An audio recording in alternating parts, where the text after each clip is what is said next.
Hey everybody, it's Gomladex and welcome back to some more Magic Arena. Today I'll be playing another quick draft of Phyrexia, All Will Be One. Without further ado, let's get into it.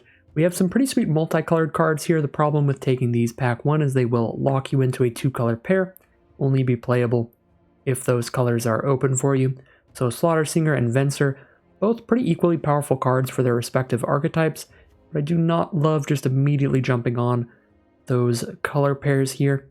We do have a Mirror Convert, which is the most open card in the pack. It's going to be mana fixing for pretty much any deck. It's also going to be mana ramp, which is nice, and accelerant in that way.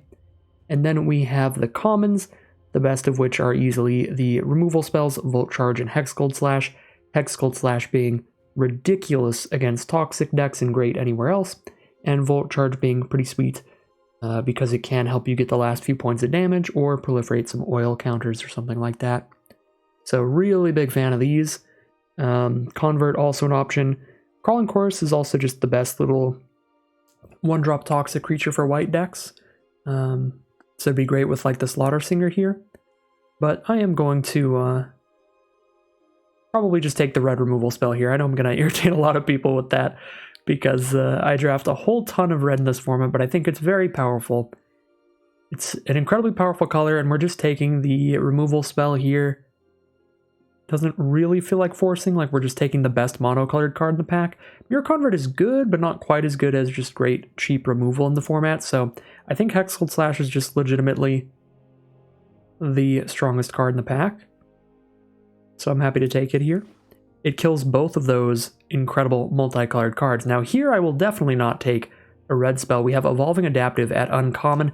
This is one of the best uncommons in the whole format. You drop this down on turn 1, and it just keeps growing and growing and growing as the game progresses. Becomes ridiculously large for only a 1 mana investment. It's often attacking as a 3/3 or 4/4 later in the game, so Evolving Adaptive is easily the pick. There are some other pretty fun cards. Whisper the Dross actually is played pretty well in the black decks, because almost all of them care about poison, so this does work as potentially a removal spell against 1 toughness creatures, sometimes just like a combat trick, but it always gives you that proliferation as well, which is nice.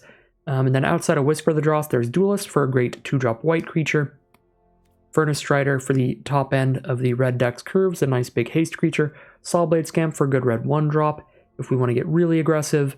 Outside of that, I don't like either of these uncommons very much because they play very, very slow in what is a very, very fast format. So we'll take Evolving Adaptive. Pack 1, pick 3 now. We do see a pick 3 Slaughter Singer, which is where it is starting to get a little tempting, because in this pack there's not a great mono-colored card. We have Blight Belly Rat being black's best 2-drop, Swooping Lookout being a solid 1-drop in white. Outside of that, none of these mono-colored cards I'm all that interested in. Again, Blister Zoa fine, but super slow. Raptor's also fine, probably pretty even with like Rat and Lookout here, but they're not that exciting. So we either take Slaughter Singer here and potentially try to move towards green-white, or we can take Prophetic Prism or Dune Mover to have some decent mana fixing that can end up in our deck potentially. Prism does play really, really slow in the format, again, because you're spending 2 mana to not affect the board in any way, so I've been burnt by this card a little too many times.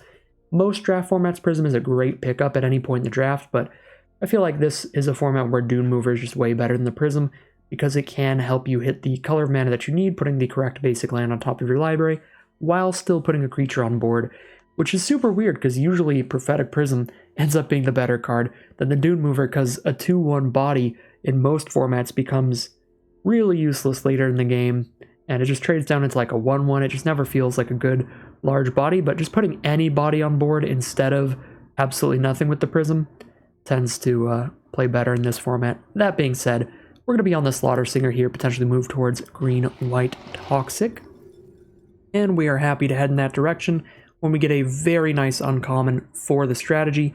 Annex Sentry, one of white's best uncommons for any deck, and it has Toxic to work with the Slaughter Singer, also has really high toughness to work with Evolving Adaptive, and it's just a great removal spell stacked on top of a decent sized creature. So Annex Sentry, pretty easily the pick. Tyvar Stand is competing here as a very nice piece of interaction in green, but Annex Sentry as a huge 2-for-1 kind of card that's putting a card on our board and removing a card from our opponent's board is just very, very impactful on the board, and very happy to take it here. So both these uncommons, pretty sweet, pretty clearly stronger than all the commons. So we'll take the Annex Sentry.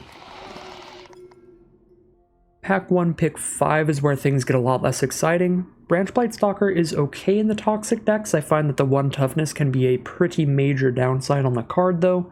There are, again, cards like Cinder/Slash Ravager and Hazardous Blast that do 1 damage to everything. Cards like Whisper of the Dross that can give -1/-1. And this card, if we are on the defensive, is really bad at blocking because there are like Phyrexia Might tokens that'll start attacking in as 1/1s, and the fact that this doesn't block them, it just trades down. Pretty rough. So I might even just be on the Sylvok Battle Chair here to have one really nice game ender. If the game ever gets to a board stall, which does sometimes happen in this format, not super frequently, again, it is very aggressive, but it's more the kind of format that you need to be putting stuff on the board in the early game. If you don't, you just die, but if both players dump a bunch of stuff on the board in the early game, board stalls can happen where cards like Sylvok Battle Chair will absolutely take over. So I'm actually going to take Battle Chair over Stalker again, even if I'm green-white toxic. I don't value the Stalker a whole ton because of that really low toughness there, but it is a fine card we could take as well. I think I wouldn't say it's like super wrong to take Stalker over the Battle Chair. Alright, pick 6 now. We don't have anything we can use in our green-white toxic strategy. Enforcer is just not that kind of card. We have a bunch of blue cards, I guess, is what we kind of have to go with. We could also go Infectious Inquiry in case we get pushed to a black-based toxic deck. This can be card draw that also gives our opponent a poison counter, but the fact that we are spending 3 mana, not impacting the board in any way, and losing 2 life, pretty painful in the format, as aggressive as it is. There's a lot of matchups where shooting myself in the face and not putting a creature on board, super rough. So this ends up being a super late game play, but still a decent value play. So, Inquiry's in contention, or it's one of the decent blue commons like Watcher or Augury, or the Trawler Drake if I want to try to be a very non-creature spell heavy deck, but this card is going to synergize way worse with everything we've taken so far than the other two. Watcher could be good in blue-white artifacts, and we do have 1 artifact creature in white already with Annex Sentry, and Augury could be fine in anything that's putting some poison counters on our opponent so we can proliferate them. Could also just take Soulless Jailer for a rare, but I guess I'll just go Augury here. Potential proliferate card. We go down the blue direction.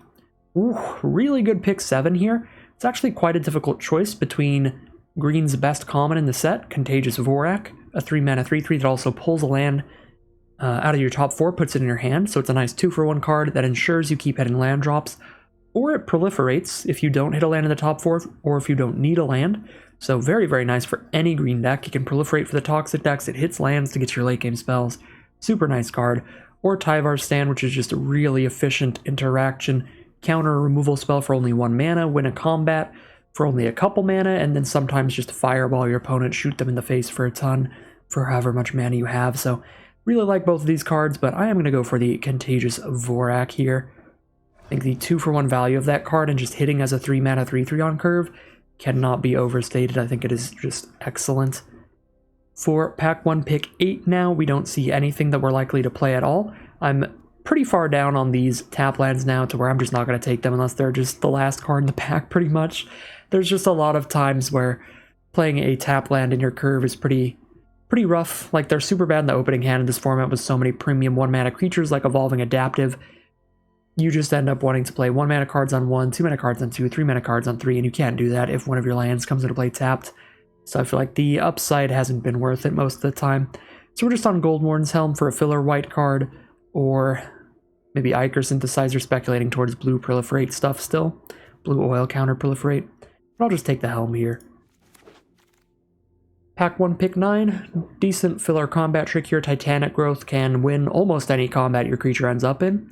So not horrible for 2 mana. Sometimes it even kills your opponent out of nowhere, so fine card there. Other cards in the pack is pretty much just Furnace Strider. That's the best card we see outside of the growth. Pack 1, pick 10, we see both of the white uncommons have Wield, but that makes sense because I think they're both pretty bad. Again, just a ton of mana for both of these. The Flesh Cutter, 2 mana to play and 3 to equip, and then the creatures that it puts on board can't even block, so you have to be really, really aggressive for this, and even then you're spending 5 mana to not put another creature on board. You're just adding 2 power, and maybe some mites. But I think I like this a little better than Apostle of Invasion, but don't think I'm likely to play either of those cards. I guess I could take a Prism now in case something really weird happens, because I'm going to try pretty hard not to play 6 mana creature removal. This is a 3 mana removal for any non-creature, non-land permanents, but I don't think that comes up super often. So I don't love main decking it in draft in this format. Just take a Prophetic Prism.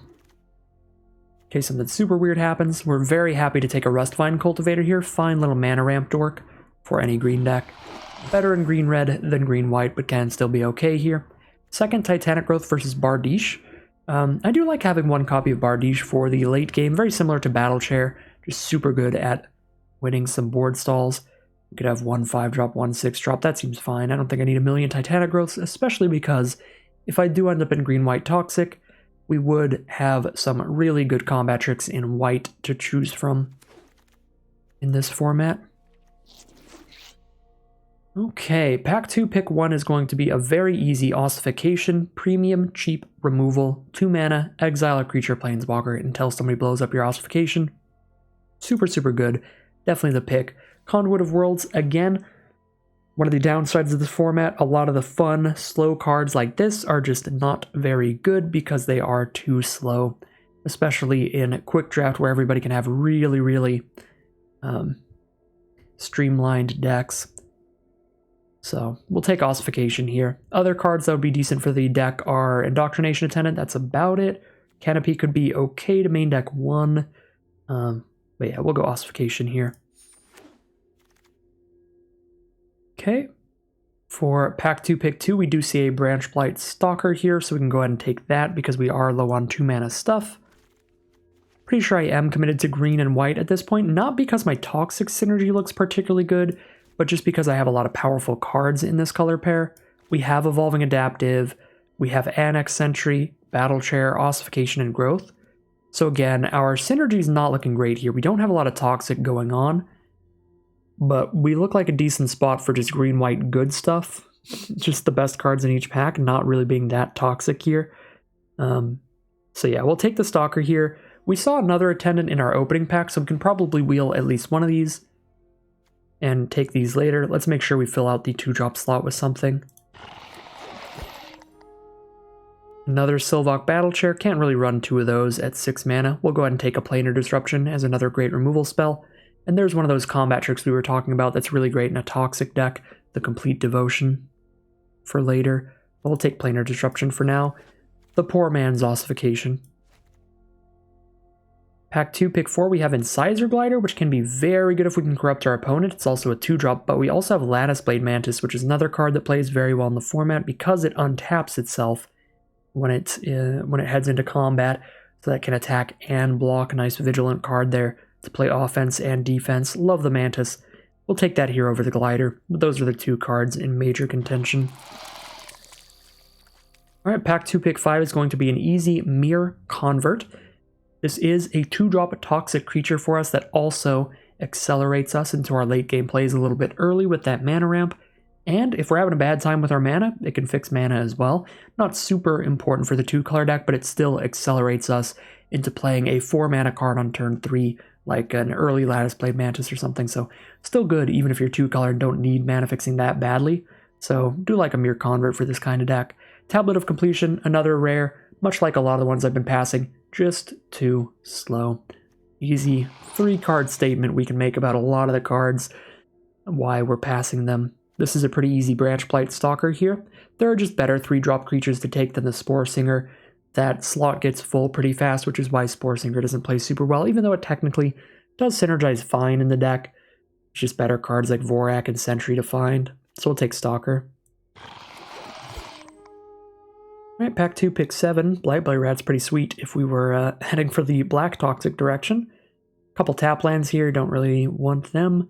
Don't really want Prophetic Prism either, though. I guess I'll just take it in Golfer, but it's really unlikely we end up playing it. But I'm pretty sure I'm just going to cut tap lands. Could take the Evolving Wilds, so I have Prophetic Prism and Evolving Wilds in case I open a really powerful off-color rare, like I open up the green-red Planeswalker. That was probably what I should have taken. Yeah. Take Evolving Wilds there, so if I open up pack 3, a green-red Planeswalker or something like that, I can splash that in. It's about all that would get me to do so, though. We'll just take the only on-color card. But Skull Bombs have played pretty slow. Against All Odds is fine if you have a lot of good enter the battlefield effects in your deck and you're trading creatures off early, which I guess we are doing in this deck. We can flicker any of our 3 equipment with 4 Mirrodin and return an early game creature. Yeah, more likely to get played than the Prophetic Prism. Take the Against All Odds. Pretty fun card. Alright, Atrocity's fine on turn 5 if we end up doing the Toxic thing. These other 2 cards are not really exciting. Alright, just rare draft some uncommons.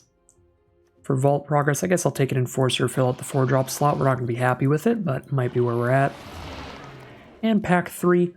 What have we got? Well, now we are wishing we took a little more mana fixing, because Glissa Sunslayer is a tremendously powerful card that we are going to splash. Glissa is a 3/3 with First Strike and Death Touch, which makes her pretty much impossible to kill during combat. And anytime that she deals damage to your opponent, you get a ridiculous ability, drawing a card or destroying an enchantment, or removing some oil counters from something, anything like that.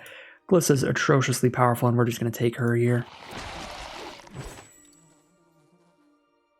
Definitely punished for not scooping up the Evolving Wilds. Now I'll take a Lattice Blade Mantis, strongest on-color card in the pack, and it's in green, which we're probably going to try to play heaviest in green, and then maybe like splash in white and black, ideally, to get the Glissa running as well as possible. I'm glad we have the Mirror Convert, that's helpful. We might have to run a Prism. We'll definitely take Lattice Blade Mantis. The other cards are Cultivator for ramp, Justiciar, not the greatest in this deck, and that is it.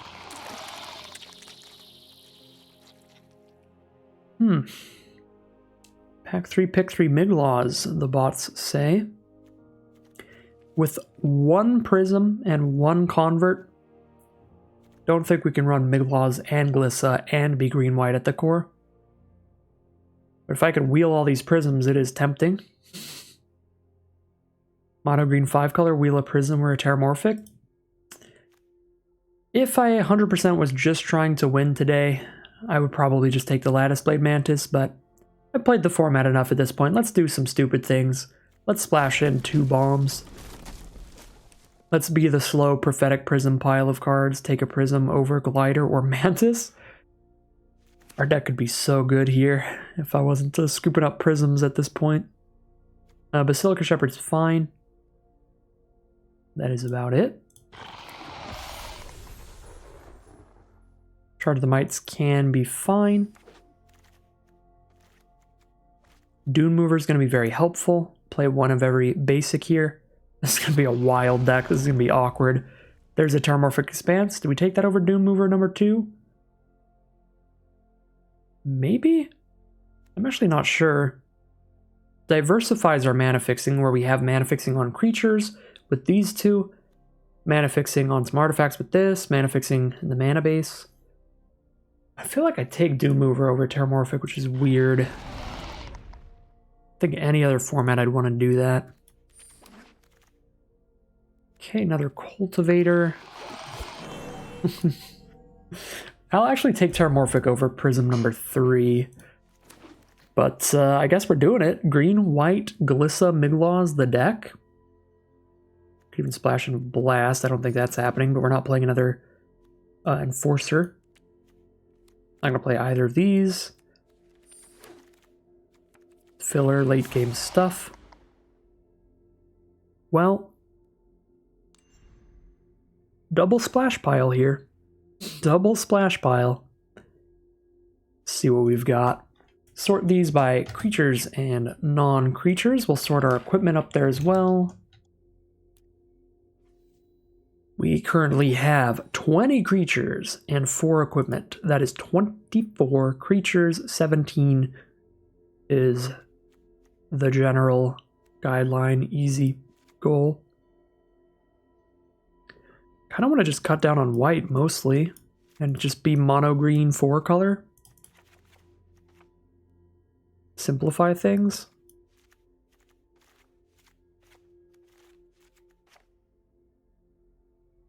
That will make things way simpler.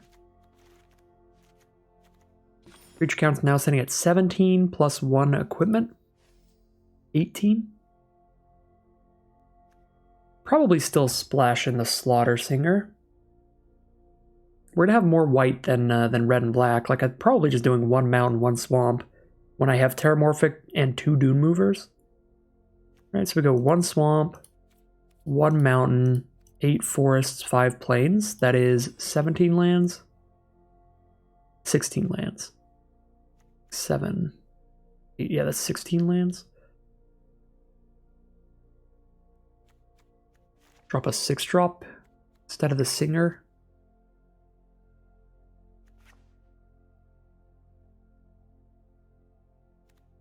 Creature count sitting at 16, and the battle chair for 17. Okay.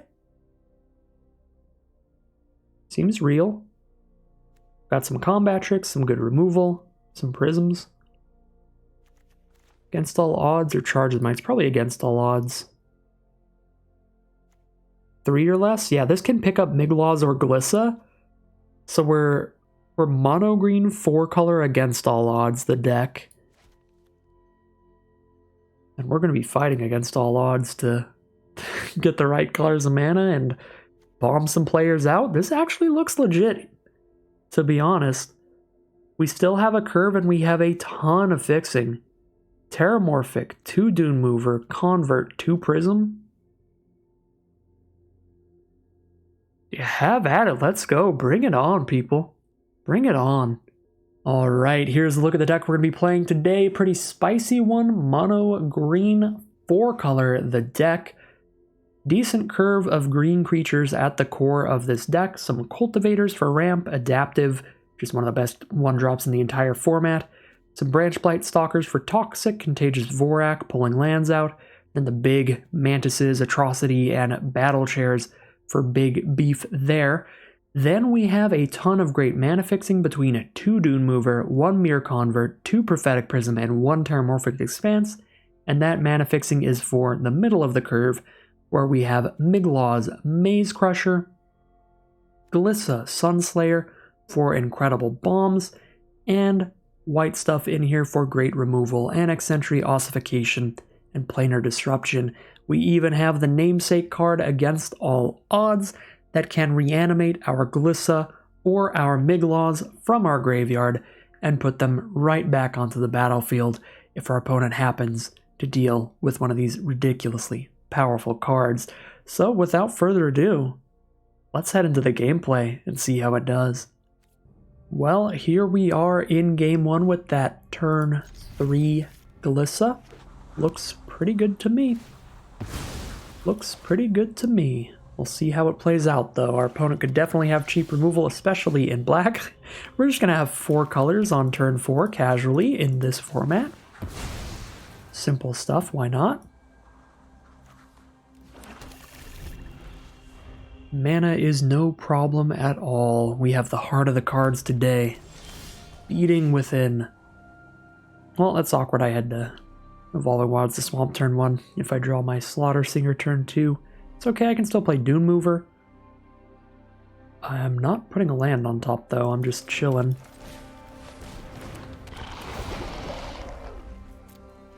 I should have put an island in here just for value. So I could put an island on top and be like, yeah, 5-color turn 5, what are you going to do about it? Here's Glissa. Can you deal with Glissa? Probably. They're black-red. That's a removal-heavy color pair. But we've gotten Against All Odds in our deck to reanimate the Glissa later, potentially.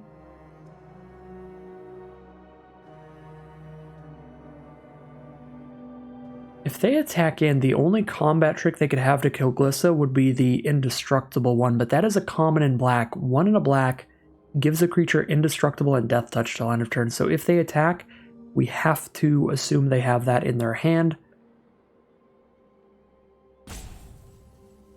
And we can't really block. Well, that's not the end of the world. Opponent has to 2-for-1 themselves to kill our Glissa. So we still got pretty good value out of her. And now we can just play the Slaughter Singer. Again, I'm playing the wrong lands here just because it's cool to have 4 colors out turn 4. We should have played the Forest or Plains earlier so I could have double green at this point for growth if I need it. But it's so much cooler to have 4 colors out on turn 4. And today, I mean, look at the deck list we're running. Today's the fun draft. For dang sure. Alright, a little 1-1 on board. Could disrupt that just to hit for more damage. Also growth, but I think I'd rather disrupt than save growth to potentially find lethal later. An extra 4 damage out of nowhere is nothing to scoff at. Actually, I can already attack in because Slaughter Singer buffs the Dune Mover. Yeah, we're already safe to attack. And then we just Vorak post-combat. I'm a doofus. Completely forgot. I actually have Slaughter Singer synergies in my 4-color deck. So Vorak, we're probably going to proliferate here. Aw, Migaloz is on the bottom, but Against All Odds is not. We haven't seen Against All Odds yet. Pretty unlikely our opponent dies to poison. We actually probably do take the land. So I can cast 3 spells next turn. If I need to play all of these, I can. Or if I need to play both removal spells, I'll have double white to do it. I guess I already have Prism, but still another land lets me cast more spells, especially if I draw an expensive one. Like if I had Battle Chair off the top and I didn't draw that land, that would be pretty bad. Okay, so we have... With growth, we probably still have attacks here. I think I need to ossify Charforger before anything else, so it doesn't get to use any of its abilities. I guess Disruption also shuts off its abilities. It'll keep getting oil counters, that's a triggered ability, but the ability to remove them and exile cards from the top is an activated ability, so that will shut off the activated ability. So I think we'll Disrupt. Ossification again, being able to exile can deal with some cards that the Disruption can't, and since the Disruption can basically deal with Charforger, we'll go for that there. Play a revealed land, holding up a Titanic Growth. Probably using it on Slaughter Singer here, we'll see how they block.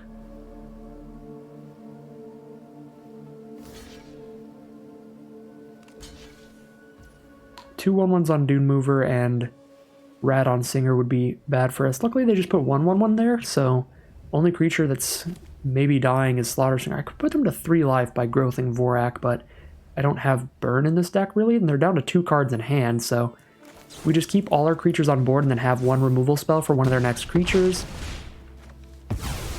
Then attack all again next turn, keep the pressure on. Feels good.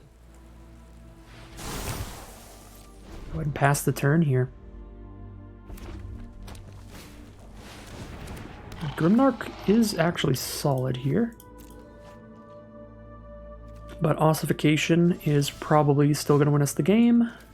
And now it definitely does, because I can Ossify and play Annex Sentry, and they have 0 blockers. Ridiculous draw there in the end. We are just going to find lethal there, and it's going to be 1-0 heading into game 2.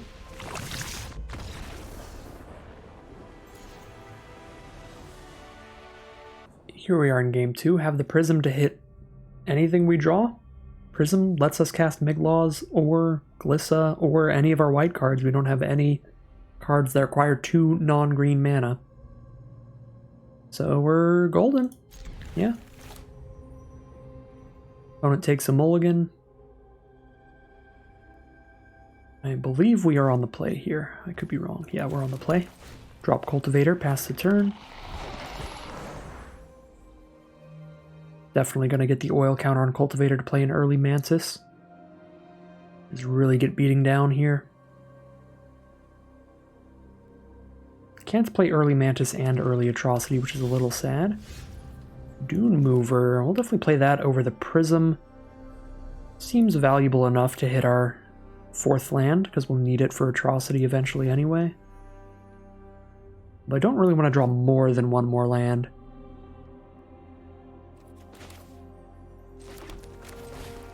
That is a bit of a predicament. If I put a land on top and then there's even more underneath it, I'm going to be pretty sad. And here I get to next turn Mantis no matter what, and that's I draw a card, then play Mantis. Turn after that, I draw another card. So I just need the next 2 land drops. I need one of those to be a land. And if they're not, I can still Prism and probably play whatever I drew, because most of my spells are cheaper than 5. I'm actually going to decline this. I really just don't want to add to the chance of flooding out. Like, I've got powerful enough plays early here, even if I don't Atrocity after the Mantis. I still have Cultivator, Mover, Mantis, and then whatever I draw into statistically speaking, we only have one 5-drop and one 6-drop in the deck. There's only one non-land card that we could draw that we could not cast without another land.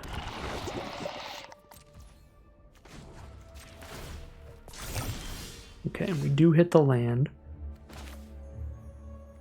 Would rather Mantis now, I think.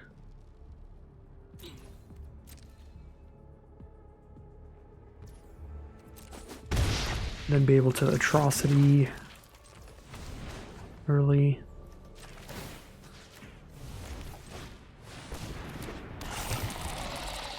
So yeah, I guess that's the other thing. Atrocity is going to have to wait another turn anyway, because the way that the Cultivator works. Like, we're not going to play Atrocity till turn 5. So we get even another draw step than I was saying to play the Atrocity. Because we have a turn after playing Mantis to dump out the Prism and draw an additional card and do whatever else. We've got a free turn after the Mantis to try to set up and find the mana for Atrocity. And we have it now, but that was part of the Dune Mover no land play.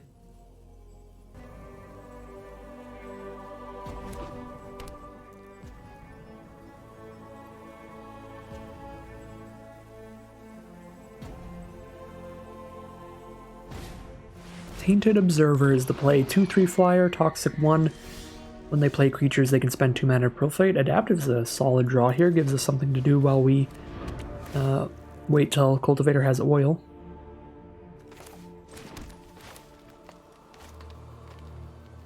Well, Mantis can attack in with 4 toughness. They have to double block to kill. Get a 2-for-1 there. Killing 2 of their cards with 1 of ours.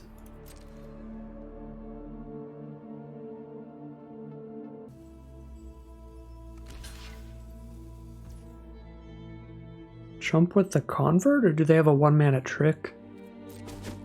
Nope, chump with the Convert. Drop the Adaptive past the turn.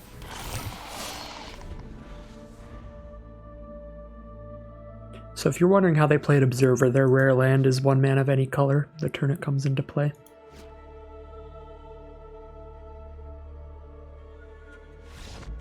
And they're just going to scoop them up.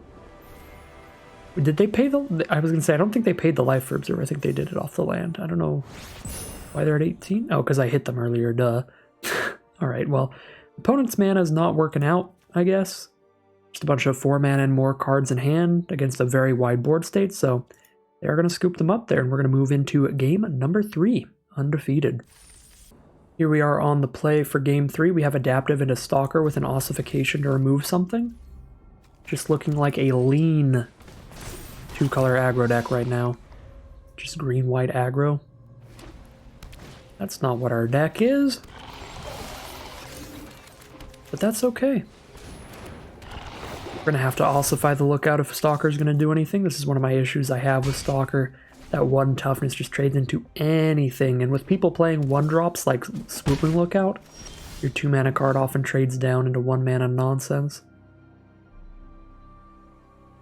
I feel like with Mantis and Atrocity coming up, Ossification on the Lookout could be good enough. Get Glissa mana, Miglaw's mana. We've already drawn Glissa once, so go for the one that we haven't drawn yet. So if I do draw it, I get to play something new this time. Alright, they're down to 13 on turn 3. Here's a Gold Warden's Helm, much better trade for the Stalker, and Mantis is going to make Adaptive too big to trade. Sadly, I do need to hit another land for Atrocity, which is awkward. We could fail to play Atrocity next turn, but it would be so good if we did. If we can play Atrocity next turn, it should be really, really almost impossible for them to recover, right? Because they likely play 1 creature, get 1 block off. It's just a chump. Mantis off the top's fine with me. It's not Atrocity, but it's still going to be almost impossible for our opponent to recover. The main thing's making Adaptive a 4/4 and sending in with Mantis there. This is probably just game as it is. They're at 1 life now. Yeah, Bardiche, that's 2 blockers for our 3 attackers. I hit a land, I even get a 4th. Yeah, they are over it. Turn 1, Evolving Adaptive. That is why it is the best 1-drop, the best uncommon, the greatest. We are now 3-0, heading into game number 4. Here we are in game 4, currently undefeated once again with a turn 1 adaptive. I'm probably going to go adaptive Swamp Glissa rather than adaptive Stalker, then skip turn 3, then play Glissa. But I am going to definitely force adaptive turn 1 here. But I think I'm going to skip playing the Branch Blight Stalker in order to guarantee the turn 3 Glissa, because otherwise the odds of just top decking a Swamp here are astronomically low. I guess not astronomically, I mean they're 1 in 33. We've got 1 draw step to do it. I'm not going to try to top deck it next turn. Yeah. Just hit for 1. Grab a Swamp. And pass the turn.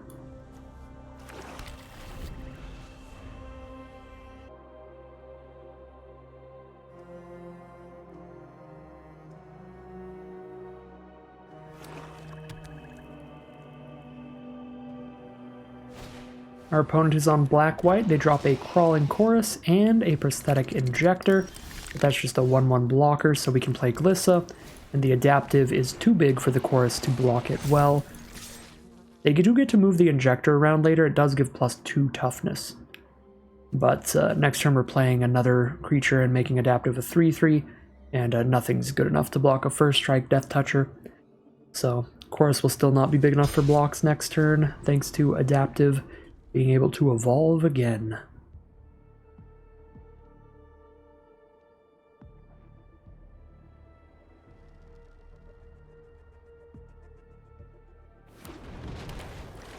Another tap land from our opponent and a Dune Mover. They can double block and kill adaptive now.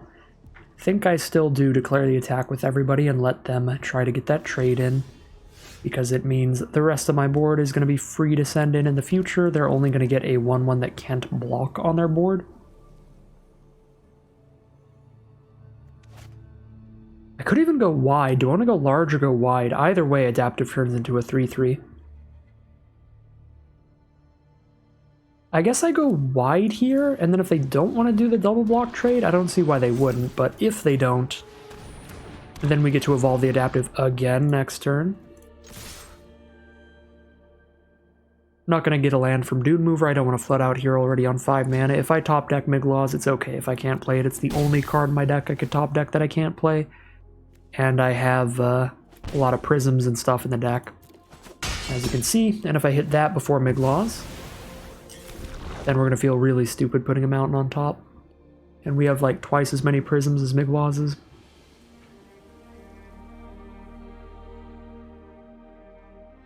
So we do get the we do get the 2-for-1 trade there. They do have a Skitterfang. Start getting some lifelink from that. Not a lot though, with how small their board is, and it is not going to block super well. Oh, it does turn into a 2/4. It is going to block well. Never mind. Well, can't attack into a 2/4 with these anyway. So I'll just keep myself uncorrupted. Keep going for the Glissa game. Yeah, seems fine. I can't play Mantis and Cultivator with only 1 forest. We'll just play Mantis. Pretty obvious there. Wait till post-combat though, because Glissa is going to draw us a card if they don't chump block. And that could change what we want to play, because it could be a stronger card. Like if we hit Miglaws, we could play Prism Miglaws. Exactly enough mana for that. Or if we hit Forest, we could play both. Yeah, we just play Mantis and pass.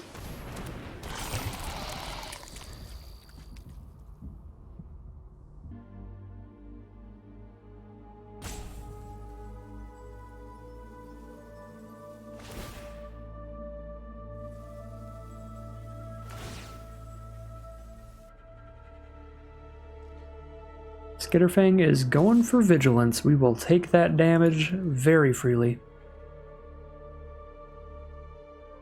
Take my 1 poison counter here, still 2 away from Corrupted. Complete Devotion to draw a card thanks to Prosthetic Injector. We will take 4 damage instead of 2, down to 14. Okay. Don't want a Prism to draw pre-combat? I think I do. If we get our Titanic Growth or something that could affect combat. Okay, don't hit that, so now we just attack. They block Stalker. They take 5, 6, 7, 8.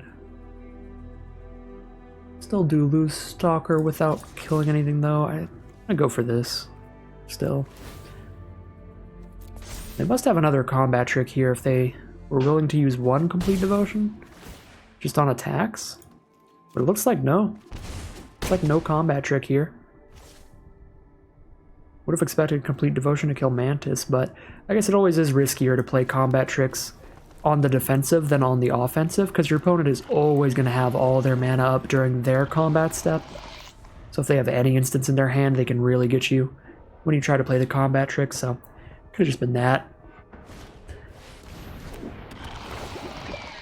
Here's a Flensing Raptor, but our opponent's at 3, and we're going to drop a haste creature next turn. Feels pretty over. But we'll see what their follow-up is. Duelist of Deep Faith. 3 blockers. Block, block, block. Yeah, they're already dead on board.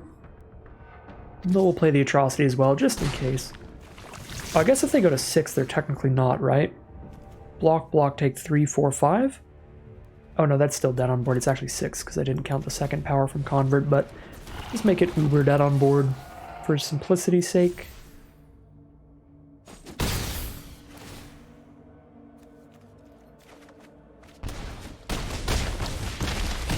Arena always so rude. It's gonna make me resolve the Glissa trigger because it's first strike damage first. And another victory for us. We are now 4-0, undefeated, heading into round 5. Oh, this is the first game we've been punished by our mana base at all. We have 8 green sources. We have 8 Forest Sanitar Morphic, 2 Dune Movers, and 2 Prisms. It's 8, 9, 10, 11, 12, 13 cards we could draw to get our green source. I'm going to keep it. Go Plains first, so if I hit Forest I can Slaughter Singer on 2, then I'm going to go Swamp, so if I hit Forest I can Sunslayer on 3. But let's see what happens here. 13 ways to get green mana. It's a little over 1 and 3, and we have 3 draw steps to do it. We might have to play a little off curve if we draw like the Terramorphic on turn 3, or the Prism on a later turn as well. Crawling Course is annoying enough. I might even just disrupt that to stay uncorrupted, because if we make it to later in the game, we have ridiculous stuff. Yeah, feels weird. I'm just going to disrupt that thing, though, because we don't know when we can play blockers. And that thing is going to be obnoxious against an empty board. Alright, well, could be getting punished, but there we go. There's the Prism. Have to turn 4 the Glissa. At that rate, I'll probably just play Mantis. See if I can draw the removal on our weaker creatures first. There we go. There's the Natural Forest. We're going to have natural 4-color on turn 4. Again, you love to see it. You love to see it. We are going to take 1 poison counter here, start getting a little bit corrupted. 3 poison counters is the magic number. That's where a lot of their cards could get better. Ooh, Blight Belly Rat. Blat Belly Rat. They are stuck on 2 lands here, which is something.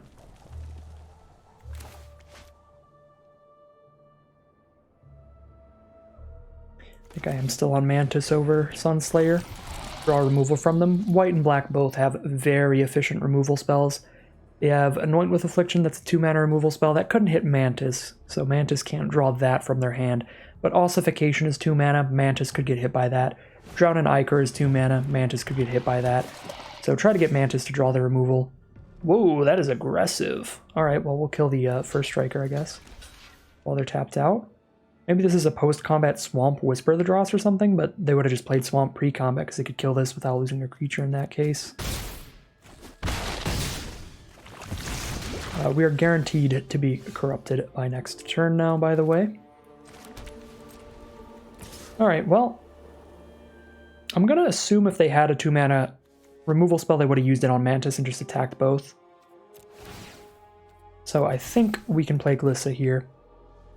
And the nice thing is we get to hold up a Titanic Growth while doing that.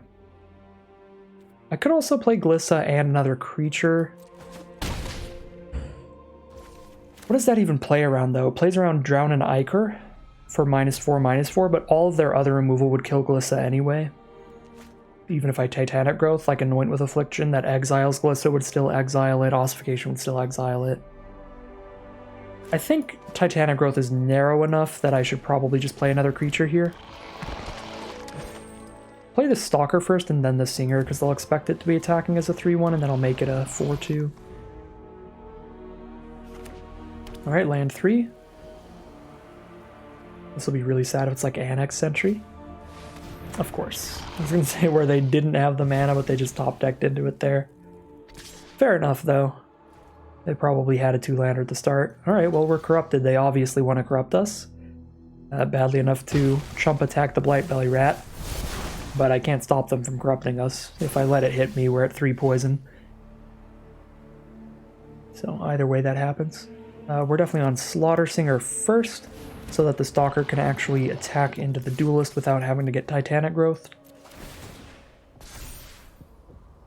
Do I need Mantis up? Yeah, I would rather hold it up here for another turn. They're gonna go for the Duelist trade on Stalker. I'm actually okay with this. Keep Titanic Growth for other stuff. Potential lethal. At 10 life, Titanic Growth for an extra 4 damage is pretty big. Dune Mover, we are definitely not grabbing a land here. That is one of the things you definitely need to be thinking about all the time with Dune Mover. It is not a card that you should just be auto-playing and always just be like, well, yeah, put the land on top, put the land on top. That's just value. You should definitely be declining Dune Mover a lot, as we have seen today. Oh my god. Well, they're just dead here. Probably not dead on board, but if they make any attacks, we just kill an Annex Sentry and get back a really good creature. If they make any blocks, then we Annex Sentry a creature, and if they don't make both blocks, then we just kill them. The double Titanic Growth was so horrific for them no matter what they did. If they block with both sentries, we get both our creatures back, and if they don't block anywhere, they just die. Incredible hand there. Double Titanic Growth to end the game. We are now 5-0. We're undefeated as we head into round number 6. Alright, here we are in round 6. Turn 1 Cultivator, turn 2 Slaughter Singer. No follow-ups. 1 pump spell here. 4 lands is enough in an opener to potentially get flooded in this format. Again, a lot of limited formats I would just keep and be cool with it, but as we've seen in all of our earlier games, our deck can be a lot more proactive than this, and most decks can, and kind of need to be. Yeah, I think I just need to be doing more than playing just these 2 cards. So I'm going to take a mulligan here.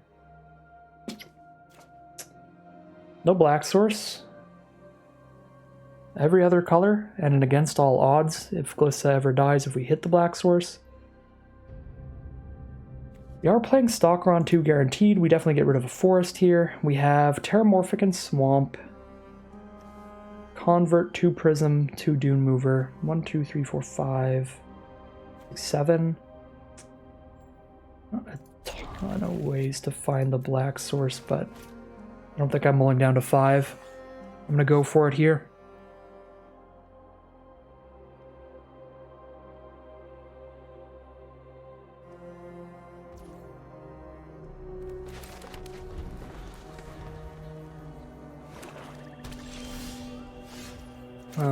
So yeah, any black source as a draw is incredible, and there are only 2 non-land draws that we can't cast. Our 5-drop and our 6-drop. Everything else in the whole deck is castable, so pretty much everything's a good draw here, except non-black lands. Okay, they're going to Whisper the Stalker away. And drop a Dune Mover. They are going to find a Plains. There's Terramorphic. Playing a little off curve here, but as long as they don't exile Glissa, this should be phenomenal. Even if they drown Glissa or something like that, we have the against all odds.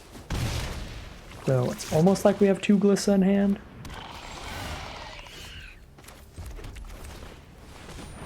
Glissa pass turn. Fingers crossed. Please do not anoint with Affliction me or Ossification me. Just play a Drown and Ichor. Annex Sentry is also disgusting. That is our 3rd Annex Sentry in about 2 minutes.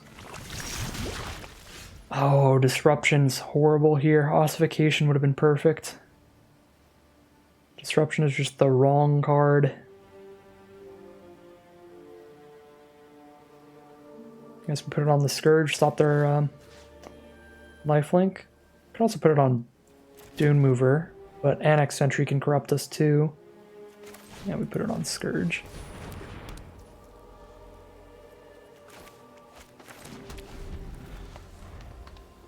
Could find Miglaws. We haven't drawn Miglaws once yet, and Miglaws would blow up the Annex Sentry. We've got the 6 mana next turn.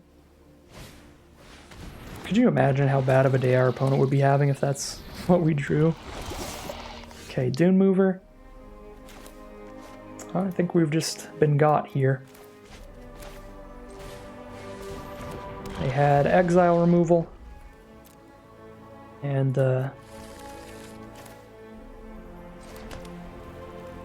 just don't have action.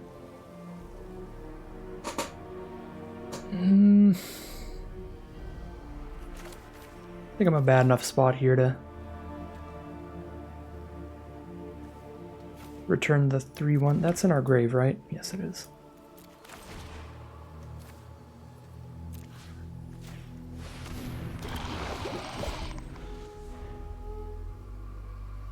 Yeah, Annex Sentry's just such a nasty card.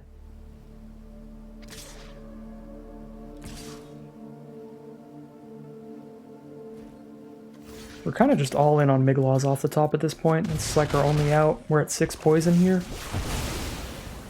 It's gotta be like right now.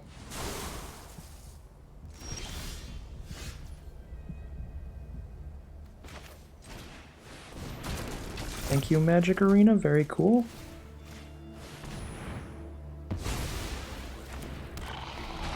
I'm still 4 poison away from death, so if they proliferate a bit here, we could be a goner. 7 poison. 3 poison away from death. Another Siphoner. Oh dear. Oh dear. We go to 9 poison next turn? Uh-huh. I'm probably still dead then. Does mean there's some amount of justice in the world. Yeah. I mean, if I top deck like Titanic Growth, then they die. 10 damage on board, 12 damage on board. 12 because Miglaws' ability. Alright, let's see if they have Proliferate in hand. And then see if we top deck Titanic Growth. Ooh, they have a blocker. That's big for them.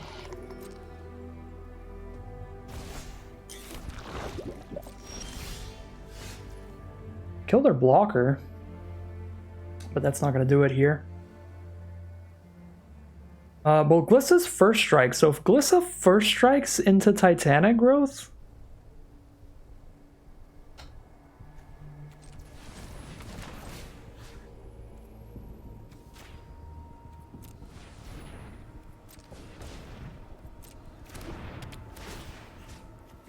that is our one final chance. 6, 7, 8, 9, 10, 11, 12.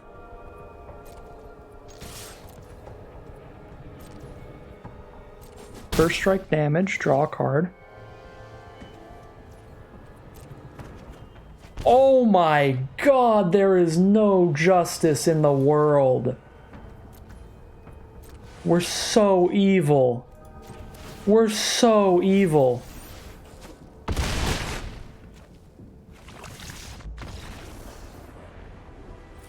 You're a monster. Good lord. We had no right. We had no right to win that game. But Migloz said, hey. And Glissa said, oh, I got you. 6-0, heading into round 7. I don't know what my opponent's avatar is, but it's making me uncomfortable. Anyways, we are on to round number 7, undefeated so far. This would be the deciding factor to see if it's a fully undefeated quick draft here, which would be pretty cool. This would be a spicy one. We've got turn 1 adaptive, which is phenomenal, especially if I hit an untapped land. This is a slam dunk keep, because even if I don't hit an untapped land, I have the 2 mana to play Dune Mover or Convert to guarantee more mana is coming. And there we go, there's an untapped land. Doesn't matter what color it is, because the hand is pretty colorless here. Turn 2, our opponent is on a black-white deck. They are going to play... No creature, no creature, no creature. Crawling Chorus. That is a creature, but not good enough to deal with adaptive, so we are fine with it. I think I'm going to play the Mere Convert here. I don't really want to toss a land on top yet, because I'm not confident I'll want one. I mean, I probably will with Battle Chair coming up. But I'll wait till next turn and decide then. Play Convert for now. I'm not going to trade either Convert or Dune Mover into Chorus if they attack.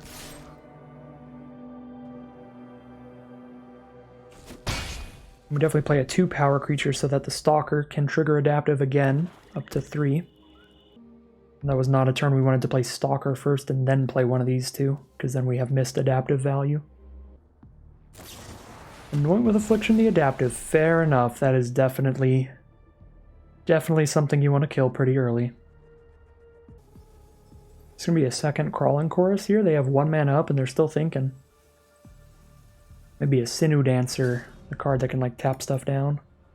Second Crawling Chorus, that's pretty annoying because then we still don't get an attack in. Okay, no Chorus here. I am going to want a Dune Mover here because I haven't drawn my 4th land and I'm going to need it to play Mantis. I mean, I guess I could use Convert to play Mantis next turn, but I need to get to 6 mana, so yeah. We'll hit with Convert here, then Dune Mover. I'm sorry, then Terramorphic Expanse, then Dune Mover. We need to Expanse first so I don't shuffle away the land I put on top with Dune Mover. That would be foolish.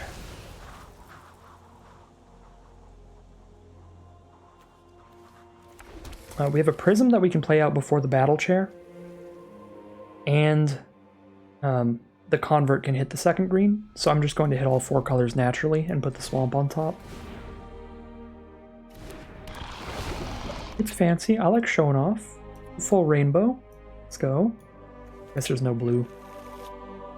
There's no blue. That was our one failure today. Though I really did not go into this draft. I'm going to do anything weird. That was just going to be green-white toxic, and now we're here. This is our life now.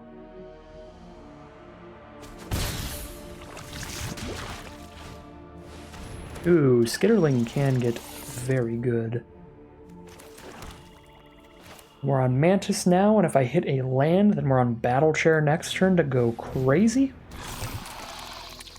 Skitterling already just very good at blocking our 2/1s. That's going to lock us out till we draw our Titanic Growths.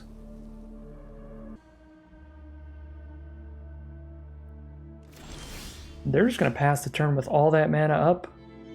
Play Battle Chair off Convert. I'm just going to see what they want to do here. Let them combat trick our Mantis, and then we play a gigantic chair. There's WWE, you see me pulling something out from under the ring? You better run.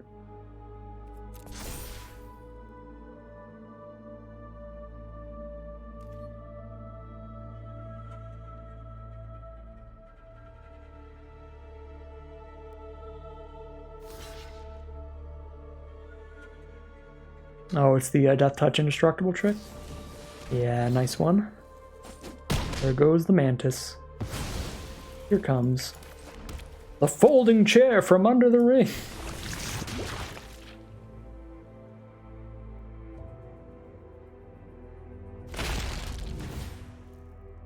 I want to imagine the They literally just, when you move the equipment around, they just pick up the little folding chair and start beating you down with it. The steel chair. Well, I'm fairly certain our rebel token is not going to survive this turn, but we'll see.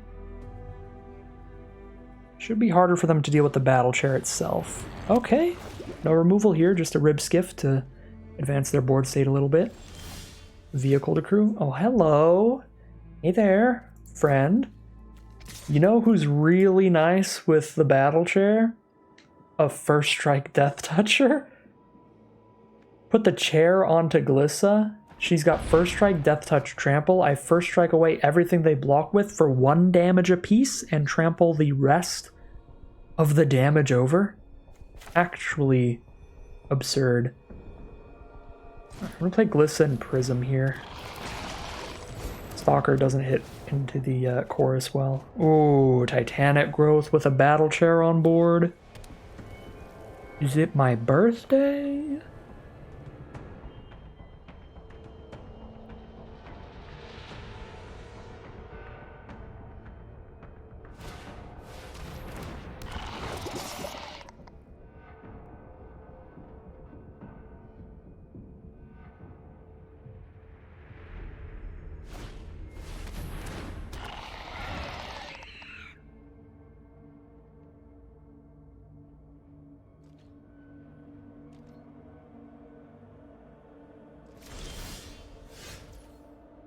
Probably just swing all at this point. These can kill everything but the Skitterling, and Growth can just find lethal out of nowhere. I don't have the mana to move the chair to Sunslayer and Growth, so yeah. You could find a way to survive, well done. But I will still just crack back for lethal the turn after this. Incredibly likely. Place your bets now. Opponent going to die this turn. Unclear. Unclear.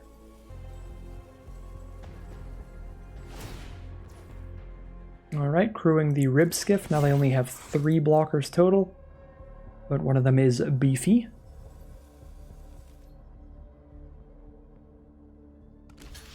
Blight Belly Rat on the 6/6, we are trampling over for 4 there. Double block on the 6/6, not trampling over, but we are hitting them for 4 damage. They will survive a Titanic Growth. However, we will lose 0 creatures. Yeah, because I can growth one of these to hit them for 8, or I can growth this and still hit them for 8, and also not lose a creature. So they're going to go to 2, but they do survive this attack. Again, as I said before, though, they will not survive another turn unless they have a White Sun's Twilight, and that is 7 mana. They have 5. They can't play 2 lands in 1 turn, so we are safe to just keep curving out, making sure they don't have enough blockers. So here's Stalker. Pass the turn.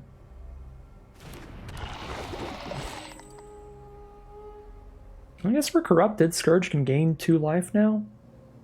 Feels unlikely that that matters. They're basically at 4. Can draw a card off of their Might token with Skitterling, again because we are corrupted. They get a draw step here to try to find something by sacking the Might.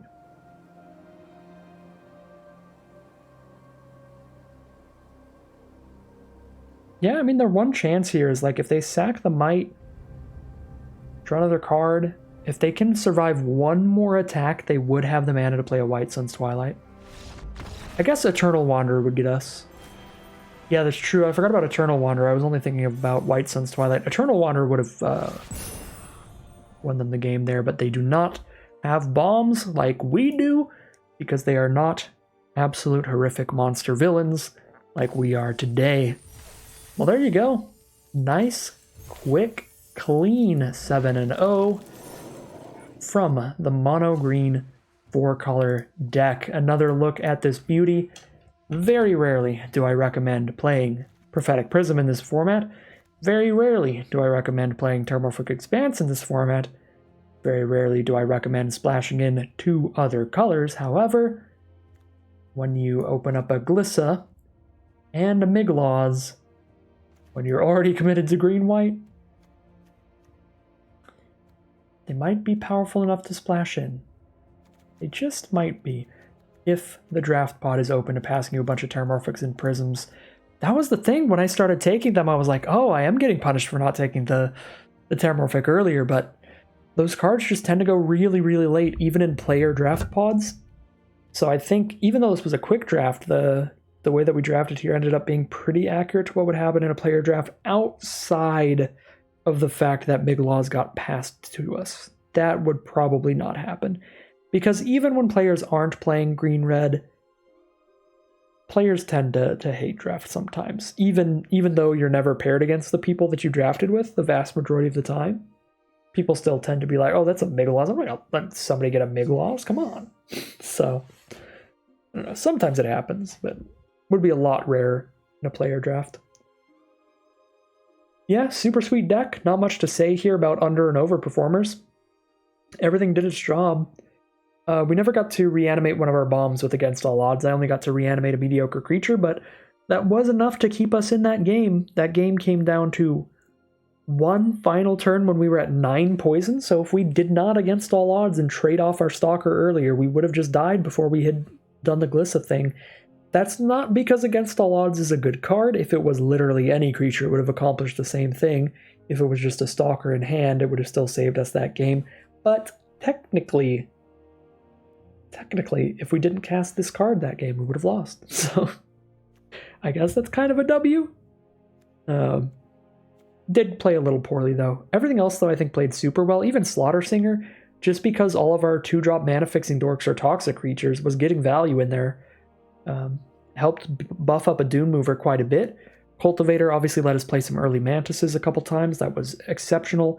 Evolving Adaptive, any game we had Adaptive on one was a ridiculous game, as it always is with how busted that card is. Sentry, Ossification, and Disruption were great removal, and Titanic Growth was probably the biggest overperformer, just because we were constantly getting into positions where we could just growth them for lethal in ridiculous positions, so Titanic Growth was disgusting. Yeah, great stuff in the deck. Super happy with its performance. We even got to hit them with the Steel Chair in the end in the final round. We got to play pretty much everything, and it was a very fun draft, so we take those. Well, that is going to end today's video. If you enjoyed this video and would like to see more like it, just stick around on the channel. If you want to catch me live, you can check out the Twitch channel in the link in the description below, and if you'd like to support me directly, you can check out the Patreon link in the description below. Other than that, as always, thank you very much for watching, and I'll see you again soon for some more Magic Arena.